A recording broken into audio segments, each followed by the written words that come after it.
Em 90 segundos tu não faz nem um miojo, mas eu te ensino as matérias que tu tem até nojo. Então senta aí e começa a quebrar a TP pra ter energia pra tua mente processar e entender que a probabilidade de você ir bem no Enem tá ligada direto aos meus raps também. Então começa com humanas, só sei que nada sei, mas sei que saí da vida e pra história eu entrei. Se o clima esquenta e tua caneta falhou, fica tranquila, a esfera dela dilatou com calor. Eu sou flúor com oxigênio, dá pra completar, evoluir melhor que o Darwin poderia imaginar. Se tinha uma pedra no caminho, pode crer que eu já chutei absoluto no rap. Eu nasci pra ser rei, criei uma sociedade aos modelos de Durkheim. O mecanismo dela própria é que diz pra onde vai minha inspiração. Thomas Edison dizia, é 1% e o restante o trabalho que faz. Então senta o rabo aí que eu vou te ensinar. Sometimes rap is the best way to learn, rapá. Eu não compreendo, pero não puedo hacer. É só estudar e ouvir as dicas que eu dou pra você. Confere suas respostas e faz tudo com calma. Manda bem na redação, faz do fundo da alma. Esse é o tópico frasal, ainda tem argumentação.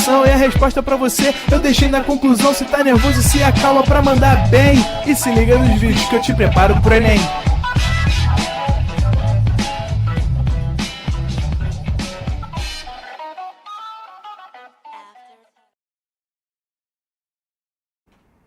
Estamos ao vivo, estamos online, Fred.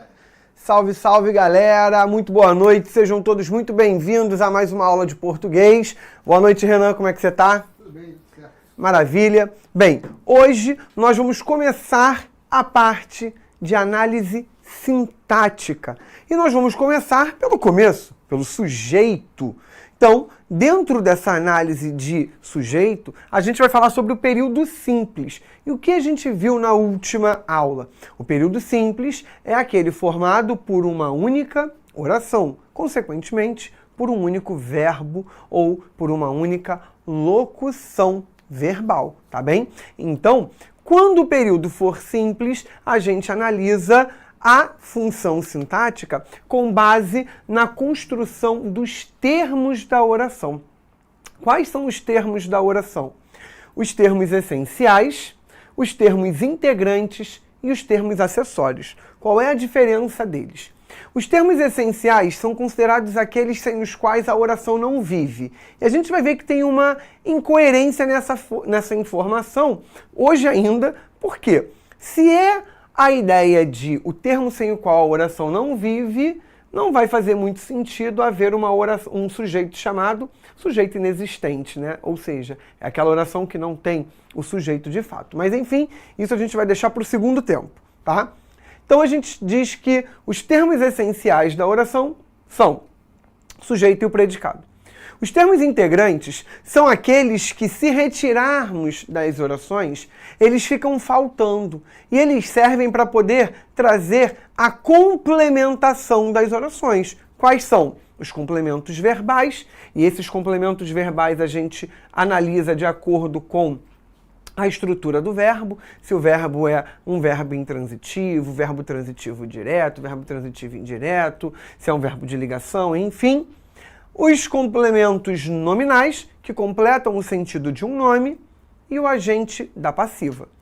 E os termos acessórios são considerados aqueles elementos que não fazem falta na oração, no sentido, na parte semântica. No entanto, eles acrescentam uma informação a mais. Eles modificam o significado da oração.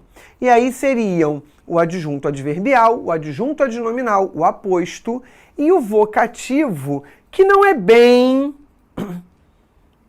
um elemento da função sintática, mas na gramática ele entra exatamente na análise do período simples. Ele é, na verdade, um elemento que está fora do texto. É o termo com o qual eu converso, com o qual eu falo, tá bem?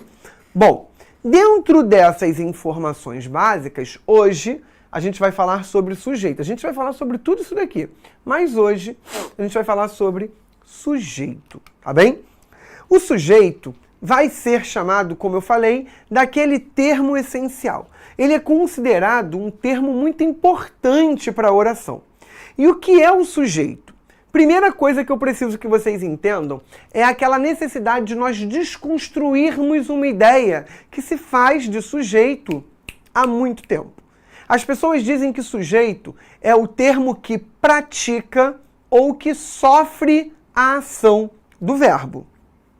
Essa declaração está inadequada. Então, se eu digo assim, Antônio correu na rua, quem é o sujeito? Antônio. Ele pratica a ação de correr. Ótimo. Achei no Magalu arara de roupas, linda e compacta. Tem no Magalu.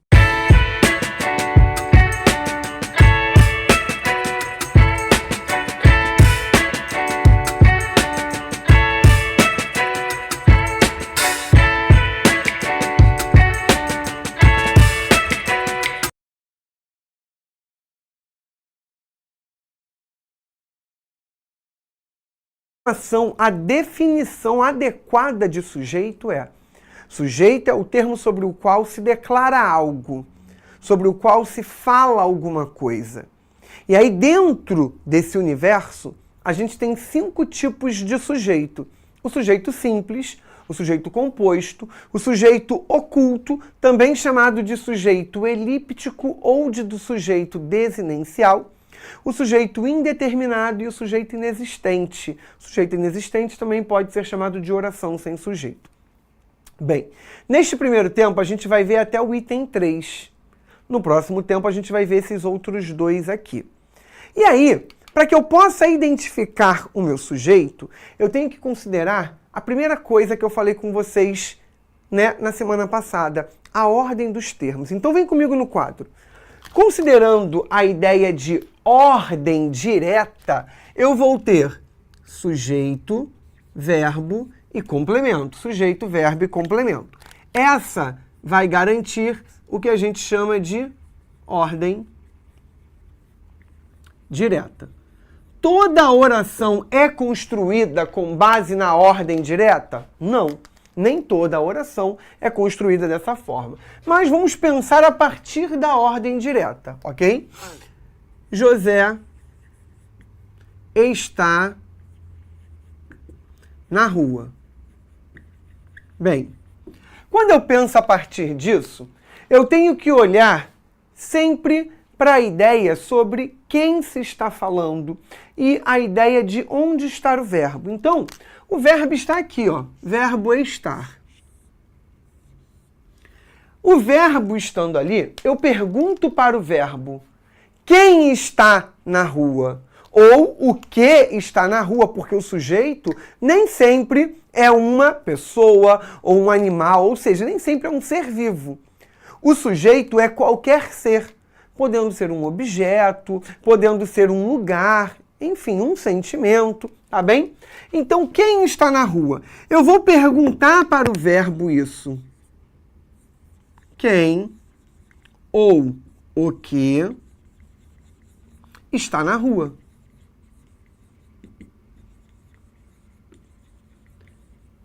A resposta para essa pergunta é o sujeito. Então, a resposta para essa pergunta é José. Consequentemente, José é o sujeito. Então, para eu identificar é achar o sujeito. Onde está o sujeito? Eu preciso partir dessa premissa. E na ordem direta é muito mais fácil de nós identificarmos, obviamente. Mas eu poderia mexer nessa ordem e transformá-la numa ordem inversa. Eu poderia falar, na rua, José está. Está na rua, José. Eu poderia botar, está José na rua. Ou seja, eu poderia ir colocando os elementos, cada um, em um lugar diferente. E, ainda assim, eu teria que achar o verbo e perguntar ao verbo quem é que está ou o que é que está. E aí, a resposta me direcionaria em qualquer das circunstâncias para o termo José, caracterizando-o como sujeito desta oração. Então, tirem um printzinho aí. Vamos voltar aqui para o material.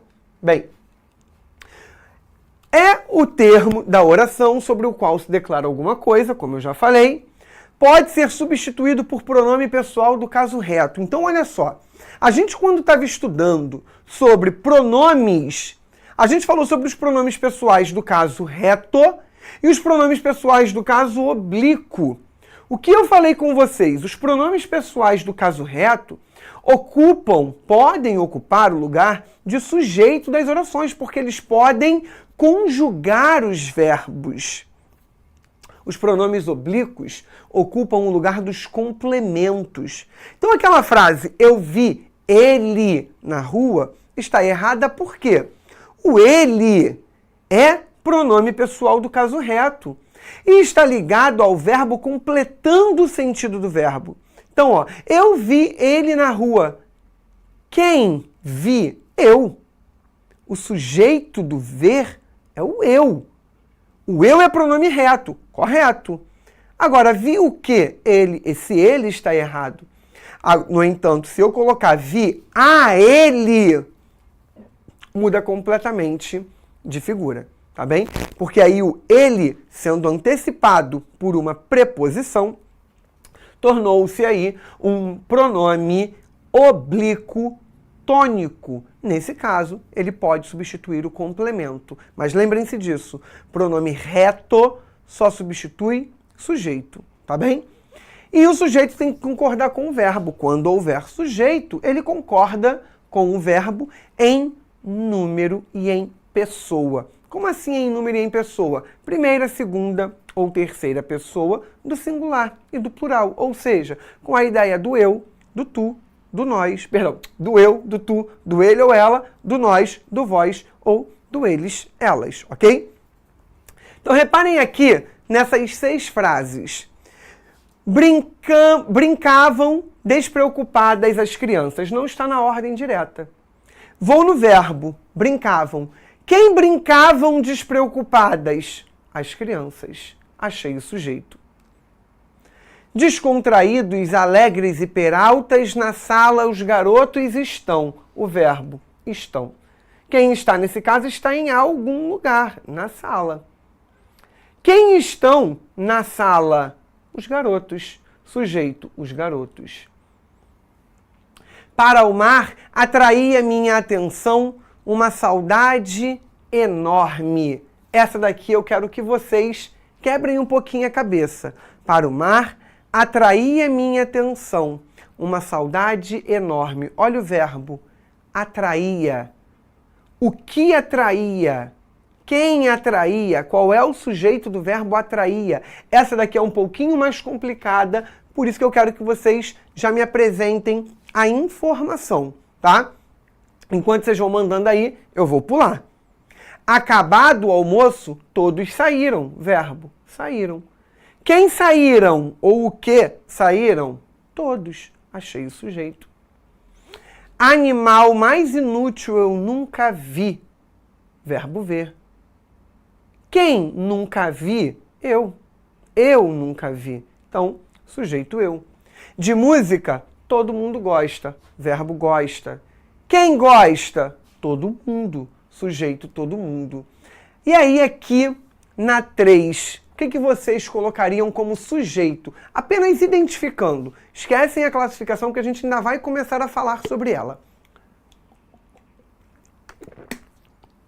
Alguém mandou ali, mar. Repara que mar está antecipado pela preposição. Uma característica do sujeito muito importante é essa. O sujeito não é preposicionado. E aí o que eu falei com vocês? Eu tenho aqui uma ordem inversa. Como que eu sei? Porque eu tenho uma vírgula, separando, por exemplo, o mar de atraía. Eu não poderia separar o sujeito do verbo por vírgula. Então, nesse caso aqui, você já poderia eliminar mar como a ideia de sujeito, tá bem? Então, olha só. Atraía, aí você pode pensar, minha atenção atraía uma saudade enorme para o mar? Ou uma saudade enorme atraía minha atenção para o mar? Repara que o para o mar está ligado ou à minha atenção ou a uma saudade enorme. E aí, você vai conseguir, a partir disso, desmembrar e entender o que atraía. Então, olha só. Quando eu atraio a minha atenção para alguma coisa. Então, o para o mar está ligado à minha atenção. Sujeito, uma saudade enorme. Tudo isso é o sujeito. Tem um núcleo, que é saudade. Mas eu estou só identificando o sujeito. Na ordem direta seria uma saudade enorme. Atraía minha atenção para o mar. Ou seja, uma saudade enorme fazia com que a minha atenção se voltasse para o mar. Portanto, o sujeito aqui é uma saudade enorme. E, ó, por exemplo, Mateus mandou ali. Mateus mandou certinho. O David mandou também certinho. Dani também mandou. Enfim, a galera estava identificando já. Porque saudade é o termo essencial mesmo. É o núcleo desse sujeito, tá? Mas tudo isso aqui é sujeito. E à medida que as aulas forem se passando, a gente vai ver que os termos que estão no entorno desse núcleo têm uma função específica, tá bem?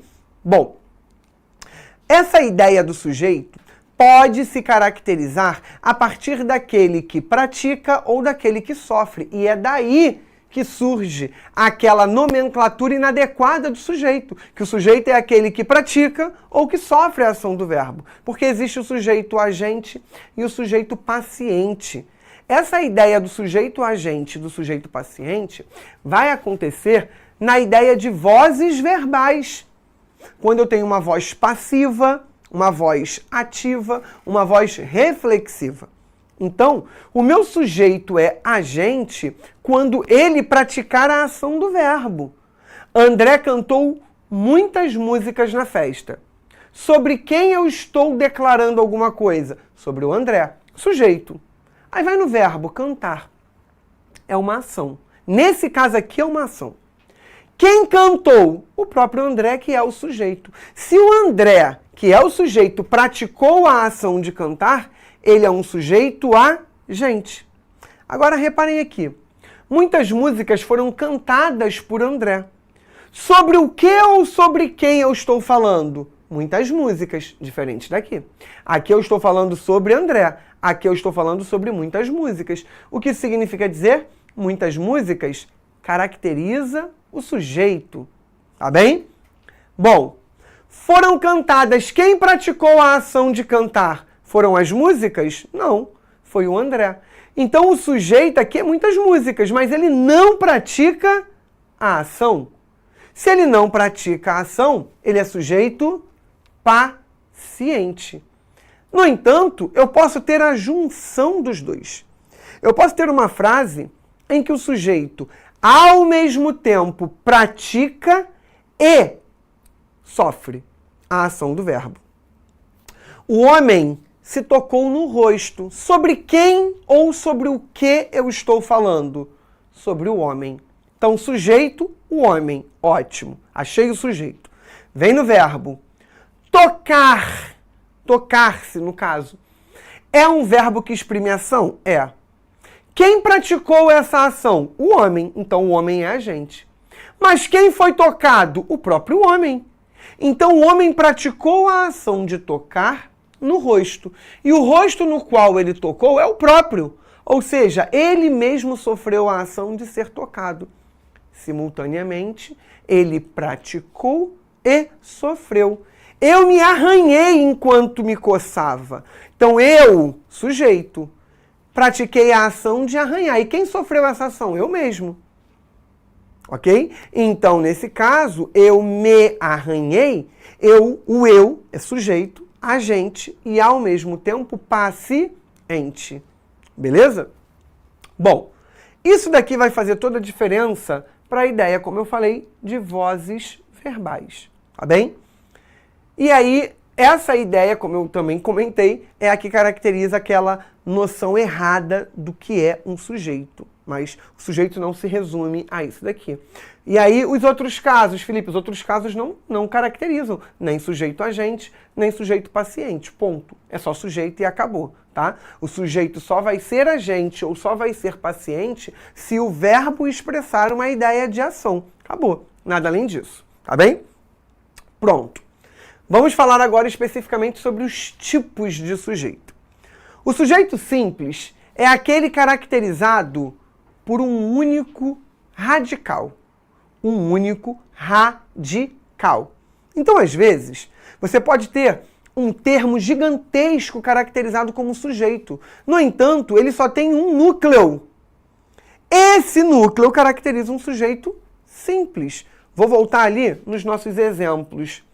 Ó, uma saudade enorme. Uma saudade enorme é o sujeito. Mas núcleo só tem um, que é saudade. Enorme caracteriza saudade. O uma é a determinante de saudade. Então, núcleo, eu só tenho um.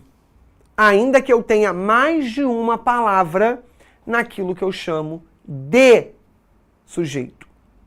Reparem, eu poderia trocar tudo isso aqui, por um pronome pessoal do caso reto. Eu poderia dizer assim, ó, ela atraía minha atenção para o mar. O ela substituiu uma saudade enorme. E aí, ó, ela, um termo, tá? Um núcleo, ok? Então não fiquem pensando nas outras palavras que estão no entorno, tá bem?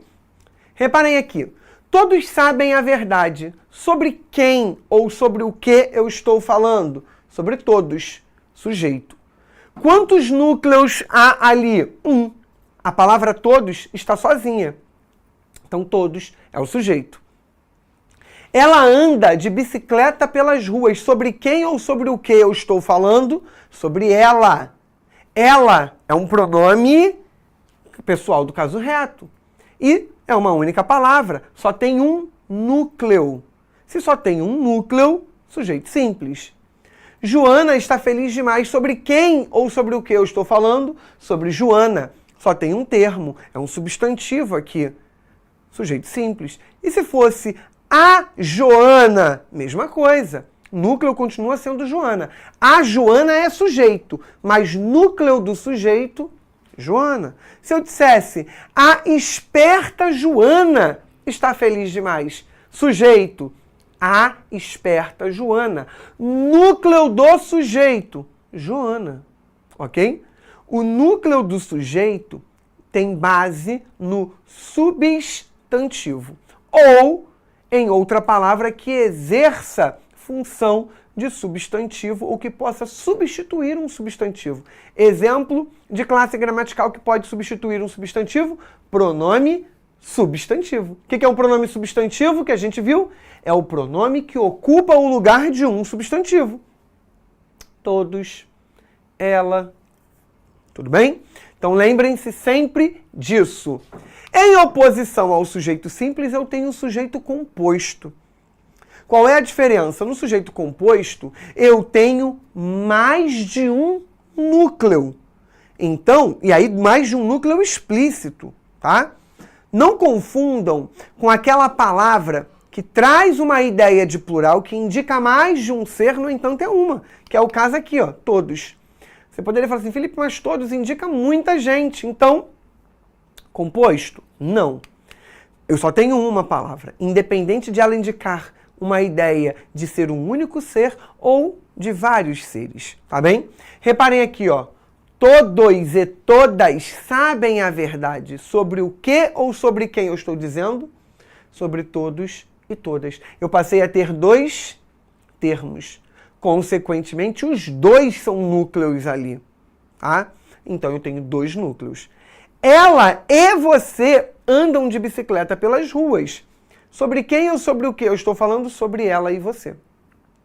Então, ela e você são dois termos.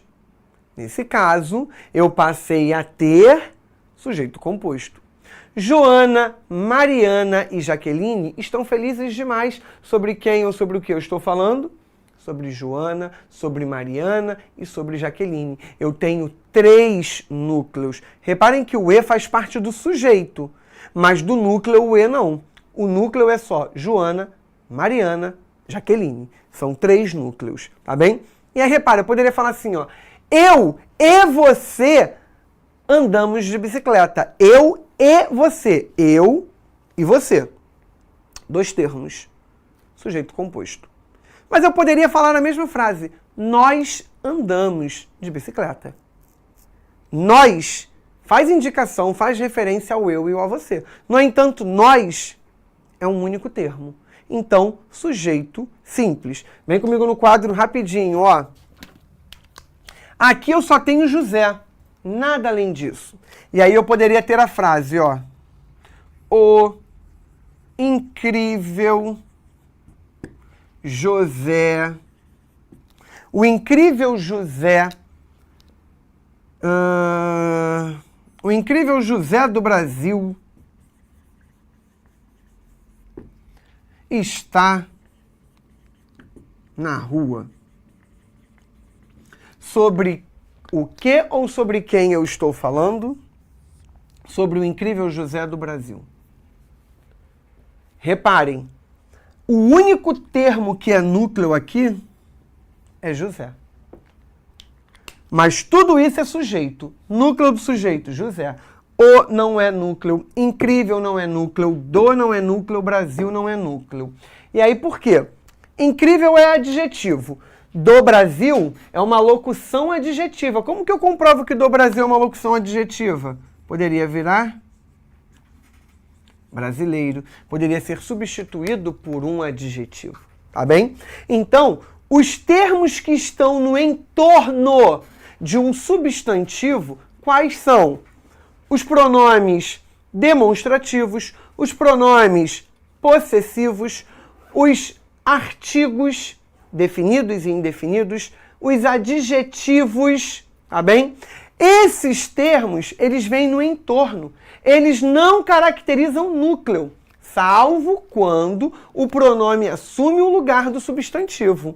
Quando o adjetivo vira substantivo. Diferente se eu falasse assim, ó. O incrível está na rua. Eu estou partindo do pressuposto que todo mundo conhece aquela pessoa ali como incrível. Eu peguei um adjetivo e esse adjetivo está sendo usado no lugar de um substantivo, tá? Agora reparem, se eu falasse assim, ó, os incríveis José e Maria do Brasil estão... Esse aí ficou muito feio. Estão na rua. Reparem que, nesse caso aqui, o sujeito continua grande, como no outro, mas eu deixei de ter um núcleo. Eu passei a ter José e passei a ter Maria. Então aqui eu tenho sujeito simples e aqui eu tenho sujeito composto. O sujeito simples é formado por um único núcleo e o sujeito composto é formado por mais de um núcleo. Então pode ter 2, 3, 4, 5, 6 e por aí vai, ok? Tira um printzinho aí e vamos voltar para o material. Bem, saindo dessa esfera, a gente chega no sujeito oculto, também chamado de sujeito elíptico ou sujeito desinencial. Presta muita atenção nesse para você não se confundir com os próximos, mas nos próximos eu vou retomar fazendo a diferença, tá? O sujeito oculto, o nome já diz, ele está oculto, ele está apagado. Ele é chamado de elíptico porque é isso, a elipse é o apagamento de um termo. E por que ele é chamado de desinencial? Porque a gente consegue, através da desinência do verbo, identificar quem é esse sujeito. Então, o sujeito oculto é aquele que existe, eu sei que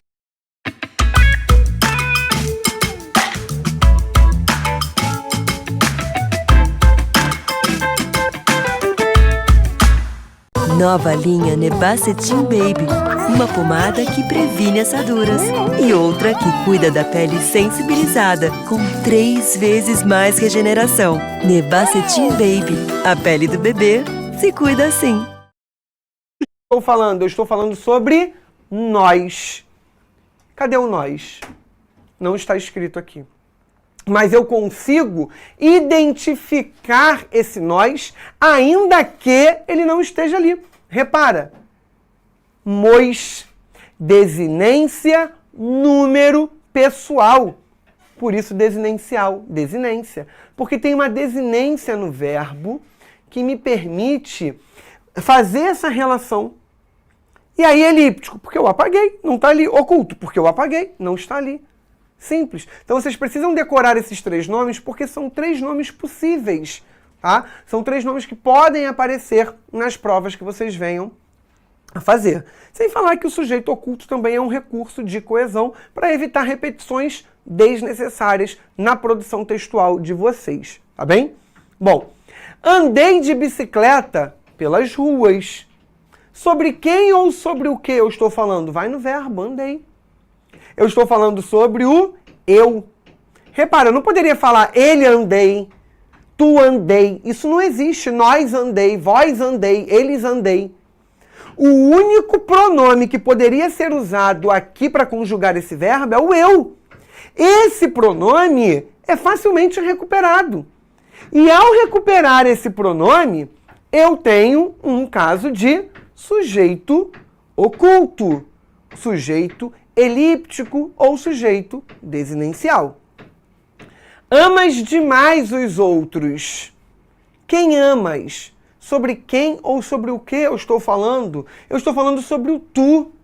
Tu amas demais. Não cabe o eu amas, ele amas, nós amas. Não faz sentido.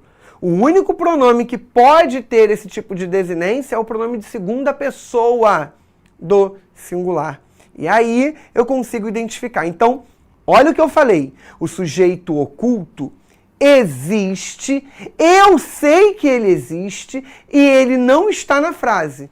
Mas mesmo ele não estando na frase, eu consigo recuperá-lo. Eu consigo identificá-lo. E aí, isso é importante de vocês pensarem para que vocês não caiam em pegadinhas que as bancas podem vir a fazer, como tem feito. E isso acontece em concurso público, isso acontece em vestibular, isso acontece em provas da escola, tá? As pessoas visam situações que os candidatos têm errado, que os alunos têm errado, para colocar como questão, tá bem? Bem, então, cuidado para não haver confusão. Olha aqui. Romeu e Julieta despertaram. Não se levantaram, porém. Olha o que eu falei com vocês. Romeu e Julieta despertaram, não se levantaram, porém. Vai primeiro na análise de toda a construção. Quantos pontos vocês têm? Observem isso. A gente tem um ponto aqui e a gente tem um outro ponto aqui. O que isso significa dizer? Que eu tenho 2 períodos, ok? Por que eu tenho 2 períodos? Início com letra maiúscula, tem oração porque tem verbo e é fechado com um ponto. Início com letra maiúscula, tem oração porque tem verbo e é fechado com um ponto. Bem, ambos os períodos só têm uma oração. Se os 2 só têm uma oração, os 2 são períodos simples, ok? Bom, despertam. Sobre quem ou sobre o que eu falo? Quem foi, né? Quem foram os seres a serem despertados? Romeu e Julieta. Então, no primeiro período, que é um período simples, eu tenho um sujeito que está explícito. No sujeito simples, ele está explícito e só tem um núcleo. No sujeito composto, ele está explícito e ele tem mais de um núcleo. Nesse caso aqui, do primeiro período, eu tenho um sujeito composto. Por quê? Porque eu tenho Romeu e tenho Julieta, 2 núcleos. Não se levantaram, porém. Quem não se levantaram? E aí, é muito comum, que eu falei com vocês da pegadinha, tá? É uma das possibilidades de pegadinha. A segunda eu vou falar no próximo tempo. A pessoa vem e pergunta para vocês qual é o tipo de sujeito do verbo levantaram. E aí, você, fazendo a análise aqui, a relação, você vai falar assim, ué, Romeu e Julieta. 2 núcleos, já classifiquei aqui como sujeito composto, então, sujeito composto. No entanto, isso está errado. Por quê? Aqui está apagado quem não se levantaram. Por que está apagado? Por uma questão de coesão. A elipse é um recurso de coesão, como eu falei com vocês. Então, nessa segunda oração que compõe o segundo período, tá? O segundo período, na verdade, que só tem uma oração, eu tenho aqui, se eu tivesse que usar um termo, eu não iria usar Romeu e Julieta de novo. Eu iria usar eles.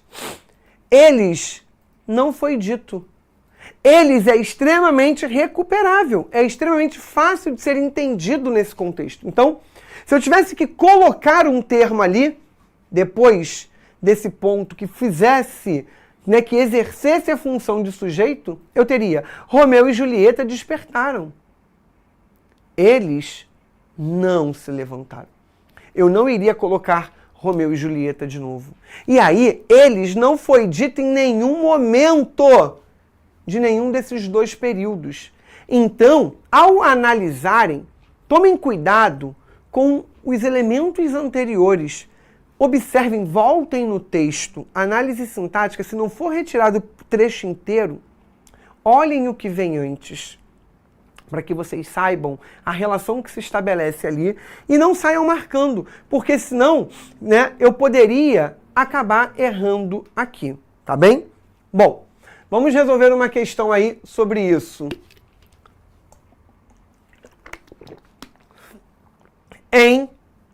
Na mocidade, muitas coisas lhe haviam acontecido. Temos oração sem sujeito, com sujeito simples e claro, com sujeito oculto, com sujeito composto ou com sujeito indeterminado. Olha o que eu falei com vocês. Pergunta para o verbo sobre o que ou sobre quem eu estou fazendo uma declaração. Ao identificar, observem o núcleo. Esse núcleo é formado por um item, por 2 itens, por mais itens, ok? E aí a gente consegue resolver a questão. Salmo Rocha mandou assim, professor, sempre tem que usar vírgula quando a oração não está na ordem indireta ou existem casos que não? Ó, você sempre tem que usar a vírgula quando ela está na ordem indireta, tá? Mas, ao mesmo tempo, há casos de uso facultativo e a gente vai ver isso, que a gente vai ter uma aula só de pontuação. Mas é a sintaxe que já mostra esse uso adequado aí da pontuação, tá bem? A gente precisa saber sintaxe para poder recorrer ao uso da pontuação. Bem, o que a galera tá mandando aí? Gabarito letra C... A maioria está na letra C. Atualiza desse lado aqui para mim, por favor.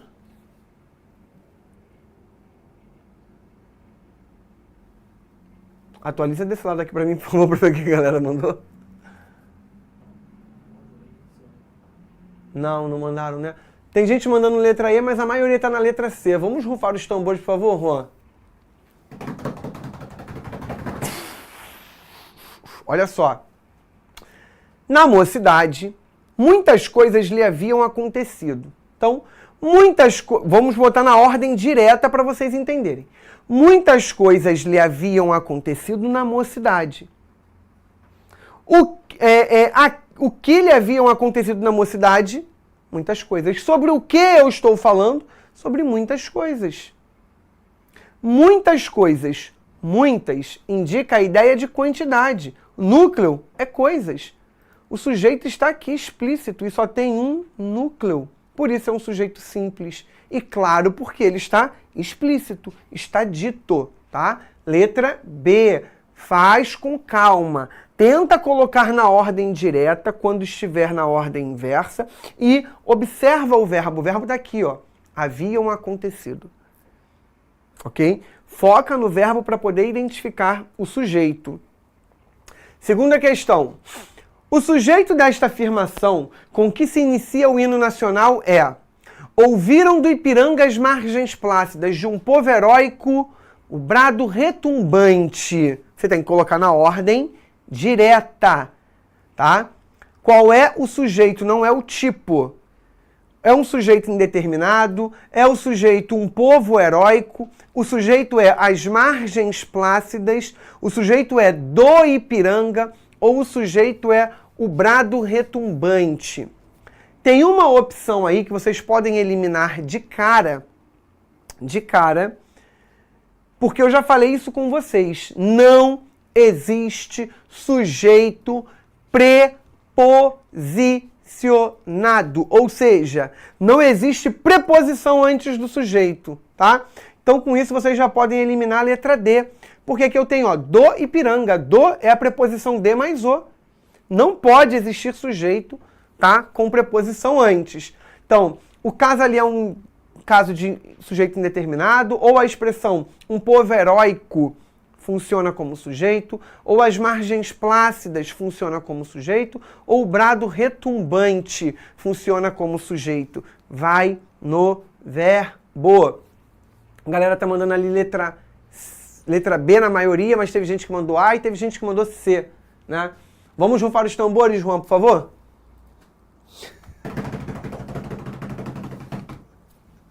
Vamos lá. As margens plácidas, letra C. Por que não pode ser um povo heróico, como muita gente mandou na letra B? Olha o verbo. Ouviram. Ouviram está na terceira pessoa do plural. Um povo heróico está na terceira pessoa, só que do singular, tá? Só tem um núcleo aqui, ó, povo. Então, lembra que eu falei com vocês que o sujeito, quando existir, concorda em número e em pessoa com o verbo? E aí, reparem, o brado retumbante também está na terceira pessoa do singular. A única opção que está na terceira pessoa do plural é a letra C, as margens plácidas, ok? Então, as margens plácidas do Ipiranga ouviram o brado retumbante de um povo heróico. Essa é a ordem direta. E aí, quando você olha para o verbo, você consegue identificar. Por isso que eu falei, vai no verbo. O verbo já vai ajudar vocês a eliminarem opções pelo número e pela pessoa em que ele se encontra. Sempre vai resolver? Não, porque vai haver situações em que todos os termos podem estar no mesmo número e na mesma pessoa, que foi o que aconteceu naquele exemplo que estava lá no início e eu pedi para vocês identificarem o sujeito. As duas expressões estavam na terceira pessoa do singular. E aí confunde um pouquinho mais, mas naquele caso vocês resolveriam de acordo com a análise semântica da frase, tá? Aqui vocês resolveriam meramente identificando que o sujeito tem que concordar com o verbo e o verbo está na terceira pessoa do plural, beleza? Bem, a gente vai encerrando esse tempo aqui, vem comigo aqui no quadro rapidinho. Se tiver ficado alguma dúvida, corre lá no meu Instagram, @FelipeMorasProf. Mande a sua dúvida, que na primeira oportunidade terei maior prazer em poder ajudar você. Daqui a pouquinho a gente volta e a gente vai dar continuidade falando dos outros tipos de sujeito e ajudando você aí nessa ideia de desfazer possibilidades que possam confundir a sua cabeça, tá bem? Beijo, galera, até daqui a pouco, valeu! Assista nossas aulas a hora que você quiser. Vem com o Pro, o cursinho online que mais aprova no Enem. Assine em proenem.com.br.